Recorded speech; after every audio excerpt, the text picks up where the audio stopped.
So, to start with, tell me about the first time you ever worked with Spin. Was it?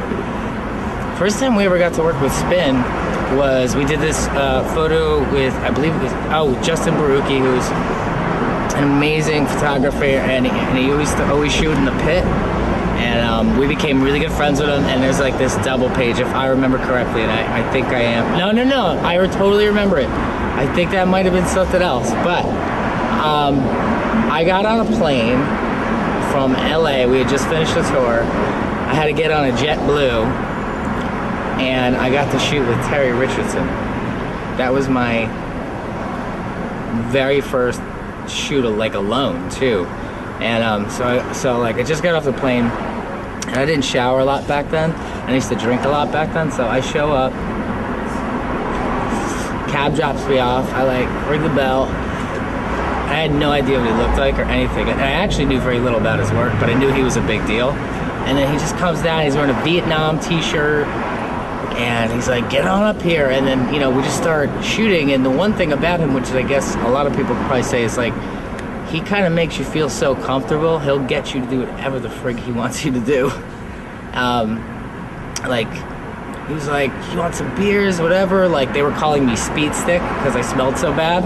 And basically he's like, "All right, here's what I want to do. I want you to go over my CD collection. I want you to pick out whatever you want, and then I'm going to give you a microphone, and you're going to basically karaoke it." Because I was like, yeah, I can't fake singing. And so we put on Black Flag, and I was singing Nervous Breakdown, and then this guy comes over with a beard, and he just starts spraying me with water. And this is like shit I never let people do, and I was so into it. And this got me soaking fucking wet, and I was headbanging and singing, and it's one of my favorite photos. And it ran in a page. I think the guy from Stella Star was in it, and that was the first Spin thing. And then the next thing I remember is after Revenge came out, we got to do this with Phil Mucci. Bunbury, Phil Mucci, right? Phil Mucci was the first, yeah. I got the name right. So he had this elaborate, crazy idea for our cover. This is our first Spin cover. This is our first. We had done AP covers, and those are really big, and this is our first big Spin cover. So we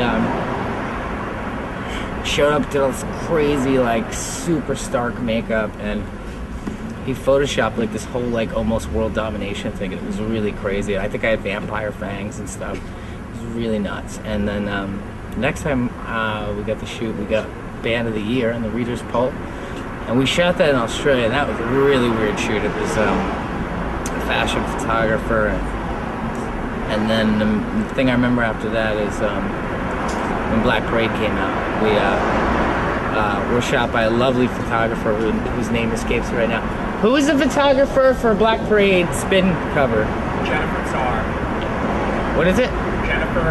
Jennifer Czar, right? She was awesome, and it was crazy because it was the first time we were ever shot in a really natural environment. She took us to this park, and it was just cactuses and trees. It was that kind of park, so it was just tons of cactuses and weird trees and weird plants. And then she was amazing to work with. That was fun, and that's the last I remember. I could be wrong, but that's the last I remember. And then this is the next one. So.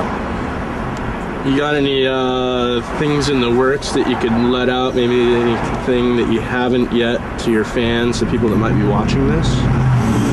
Yes. I know we've been working on the record a long time, but it's fucking awesome.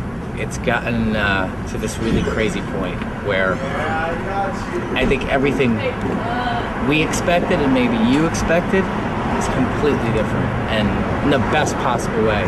It's I think one of the things I learned a lot this record, but one of the things I learned is I really learned who we are, and I really learned how special that is to us, and I learned to truly embrace kind of, you know, the mad or the fabulousness of the band, the spectacle. I kind of regained my love for that.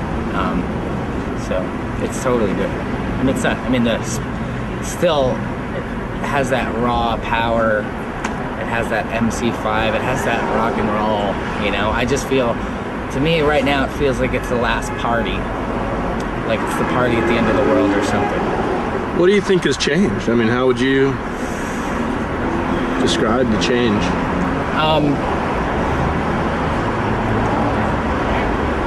It's really hard to talk about the change, because every band comes and says, you know, "Oh, it's real different now," and then you hear it, it's kind of the same.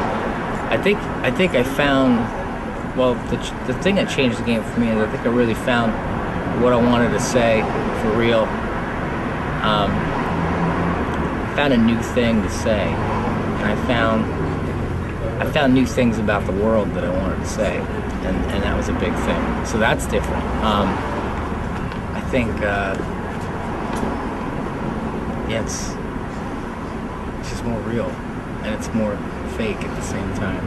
It's more fantasy, but it's real fantasy. Okay. Can you just do one shout out? And we're trying to do a 25th anniversary. Happy birthday to Spin. Yeah. With your personality. Okay. Hey everybody, this is Gerard from My Chemical Romance. Oh, so good. Hey everybody, this is Gerard from My Chemical Romance, and on behalf of the band and myself, we would love to wish Spin a happy 25th anniversary, and to thank them so much for the support over the years and just putting us on the covers of a magazine. Every time that happens, it's like a dream come true, so it means a lot. Awesome, dude. Thanks, man. Appreciate it. No problem.